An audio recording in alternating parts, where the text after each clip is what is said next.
What's going on, chess lovers? This is Maurice Bishop, and today I want to show y'all how to defeat the Black Lion opening. Now, look at this, y'all. Y'all probably could Google all y'all want, how to defeat the Black Lion opening, and most likely, 9 out of 10, you're probably not going to find it at all.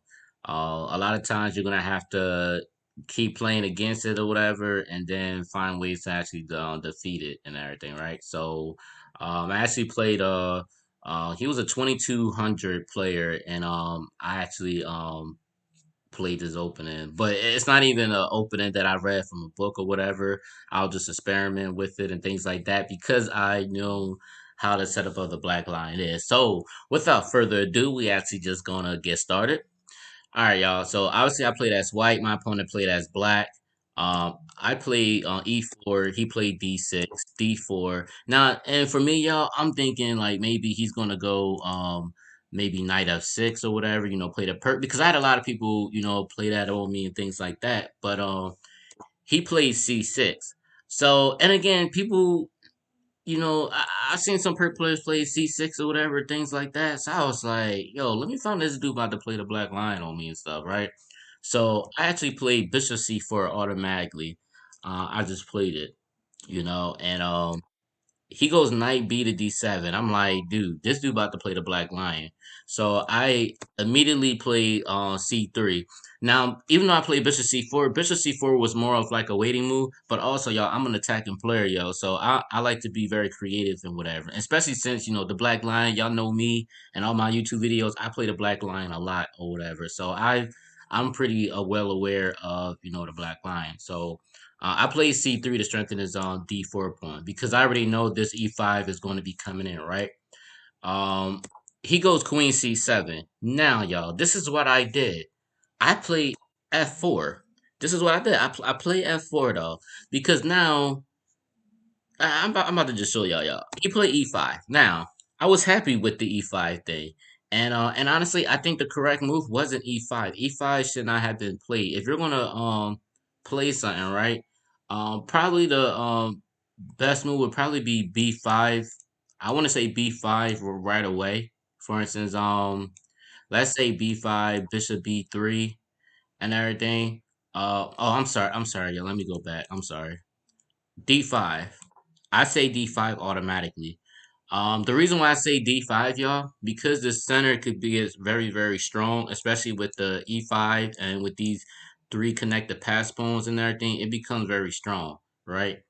But I believe D5 was actually the correct move. And the reason being, if he takes, then I have knight B6. I'm already hitting the bishop on C4. And if he decides to go to I don't know, maybe Bishop B3 or Bishop D3. It doesn't really matter. But let's say Bishop B3. I got knight catchers on D5. So now there's no pawn on E4, and there's no push. So I could go knight F6, and I don't gotta worry about knight F6 or whatever things like that. And then you gotta be careful. And that's another thing I say. The knight D5, knight catches D5, because with knight D2, you got to worry about knight E3, threaten knight capture G2. So for instance, on knight D2, knight E3, this becomes pretty crazy and stuff. I mean, I wouldn't do it right away or whatever, but I'm just showing y'all like certain weaknesses, with this knight E3 square or the E3 square if the knight goes to D2. So I just want y'all to be aware of that. But if somebody play like this with me, most likely I'm gonna go D5, and I'll still be comfortable with this position. Um, I may not be able to play the Black Lion like I want to though, but I'm familiar, with certain stuff or whatever, things like that. And a lot of times, and realistically, y'all, you may have somebody that actually knows the Black Lion, and they're gonna play something to get you out of that the order of the move or whatever, so that you can't play it or whatever. So I just want to let y'all know that. But anyway, after F4, my opponent does go E5 anyway. He goes E5. And again, I think E5 should not be played. Now, I'm gonna tell y'all something else though. And I think even with the F4 move, yes, if I'm playing a Black Lion, D5 is my move like I said. But for all y'all that know the L-Shah system, look, man, this is stuff that I will play. So if you can't play the Black Lion, if you're familiar with the L-Shah system, I'm playing the L-Shah system with the H6 move and then the G5 and Bishop G7 to make sure this D4 pawn becomes weak. Eventually, it will become weak, and eventually, I will succeed, especially with the pawn on C5. So and tournament wise, if I really want to play the L shot system, I'll probably play the L shot system. But if I'm head on with the Black Lion stuff, I'm gonna just play D5. So I'm just giving y'all a heads up with that. But E5 is what was played, right? Um, I take, he takes, I go knight f3, and then b5 is what he played on me. He goes bishop b3. I mean, I'm sorry, I go bishop b3 and he goes bishop e7, and then I automatically just castle king side. So now, and the reason why I like this setup because number one, he doesn't have this, or at least what he's trying to do. He's trying to do that whole setup with the whole, knight f6, a6, and g5. Y'all see my videos, like the whole setup of the Black Lion. And like I said, I'm familiar with it, so I know how this goes. So my thing is to counterattack that. I wanted to make sure I had this f4 pawn here so that I can take. And now that I took the e5 pawn and now my f file is open. I have a strong f file open or whatever, and it'll be very strong once my knight gets out the way of the f file. And then I got my bishop on b3, which is a long range. So this becomes very strong or whatever, right? And like I said, if you're not really familiar with the Black Lion or whatever, things like that, you're going or don't get the concept of it, man, you're gonna get a rude awakening. So my opponent goes knight f6. I go knight after g5. Now, y'all, I'm gonna just tell y'all something. Now, it's gonna look like I'll tell you these moves gonna look like like at least for white, because I'm pretty sure that's what black thought. He already sees this move. He already sees knight catches f7. He sees that. With him, he's already thinking like, you know what? I'm good. I'm gonna just castle, which is what he did. He castled, right? So what I did, y'all, I go bishop catches f7. So look, a lot of y'all probably like, yo, this dude is stupid as heck. Like, what the heck he thinking? Like, what? He gonna go bishop catches f7 on me? Okay, I'm gonna take two pieces for the rook. I'm fine with that. Which is what he did. He goes rook catches f7. But he was probably thinking I was gonna go knight catches f7. No, no, no, y'all. I go queen b3. Why queen b3? Because I'm threatening queen catches f7. He's not gonna get two pieces on for the rook. Heck no. And I got a strong f5 up in here. I'm telling y'all, I'm a tagging player, man. This is what I do, y'all. This is what I do. So as you can see, everything is blocked in with this knight on d7 and everything. And this knight on d7 is blocking his bishop. It's literally impossible for him to get clear of this.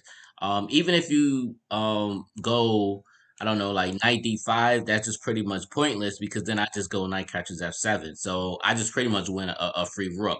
But also, I have the pawn already about to be taken as well, which is another situation and stuff. And then after that, man, he about to get mated at. So knight d5 is way off. This automatically loses. Simple as that. That automatically loses. All right. So what my opponent did was he went knight f8. That's what he did. So I wound up going queen captures f7 check. He goes king h8, and I go d captures e5. And again, this just seems like now he's in trouble. Black is in trouble. But when I go d catches e5, he's probably still not thinking anything else. He's probably thinking, you know what, I am still good. He goes queen catches e5. I go queen catches f8 check. He goes bishop catches f8, and I go knight f7 check. He goes king g8, and I go knight catches e5, and black resign because I'm up a rook. Um, my end game is going to look very good and everything, things like that. And white should win this. White should definitely win this game, no matter what. He should win this, especially with upper rook or whatever, you know. But yeah, he resigned. He didn't play on. Um, yeah, y'all. And then I want to show you something else though too. Another thing is let's say he didn't go queen catches e5. Let's say he would have did something like maybe knight g8, to um I guess just to protect this bishop or whatever, things like that. If he would have did that, I would have just went queen captures e7. Now the wrong move would be knight captures e7 because of rook captures f8. And then if he goes knight g8, then I still have knight f7 check. And then of course he's forced to go here, and then I take. Simple as that. And again, I'm still up a rook. And actually, it kind of really didn't matter what he take it with. To be honest with y'all, it didn't matter what he really take, because even if I go queen captures e7 and he goes queen captures e7, I just go knight f7. And if he take, I just go rook captures f7. Um, yeah, guys. Well, actually, and to be honest with y'all, I think would I be up a piece with that too? I got to look at this. If he takes with this and takes with this, rook captures. So yeah, so actually, if he did it like that, then yeah, I'll be up a piece, y'all. So I'll be up a. So really, I'll be up a. Well, it'll just kind of. Well, yeah, guys. So I think if he does it that way, so at least he would have still had an extra piece on the board. But with that, I took his extra piece. At least he would have had another minor piece, and now I'm really going to win this game.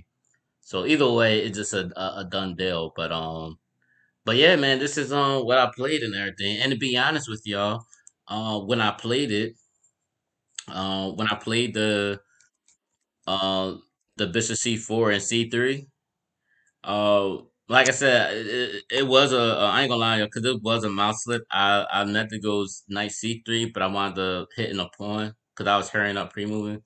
And I had it on the pawn, but then I kept trying to get with the knight, but it never left the pre-move part and the pawn push, which I'm glad it actually happened. So after that, I started, figuring out, what to do, with it. Um, but yeah, y'all, that's pretty much what I played, man, and it was pretty much very strong. Like I said, after he did that setup, I was kind of aware of what he did. So like I said, y'all, I hope y'all enjoyed this video, man. I hope that I really gave y'all some insight, what the black line could run into. Like I said, you may have some creative players, such as myself, that may actually, do some trickery on you and things like that. So I'm just letting y'all be aware of that. But like I said, I don't really get too many black Lion players or whatever. I mean, I did have some that played, but they weren't high rated players. They were really low. But because I knew how to play it, and honestly, a lot of them didn't even play it right or whatever. They did some other move that wasn't right. But this one I wanted to show y'all, like for somebody that does play the Black Lion, and he's pretty much real strong with the Black Lion. But with this, I guess, like I said, he just got flustered. He didn't see this type of move like this or whatever. So but yeah, that's one way to play it or whatever. But if somebody don't know what to do with this F4 or whatever, you could run into some trouble. So again, y'all, if y'all see this, like I said, I would definitely play, like I said, the L shot system with it. So that's why I says I really hope y'all if y'all like the Black Lion, y'all definitely like the L shot system. And if you run into something like that, you could literally play the L shot system against this opening or whatever, and it would do you wonders, wonders, wonders, wonders. All right, y'all. Definitely share this and everything. And if y'all watching this, don't forget to subscribe. Don't forget to subscribe, y'all. All right, y'all. Peace.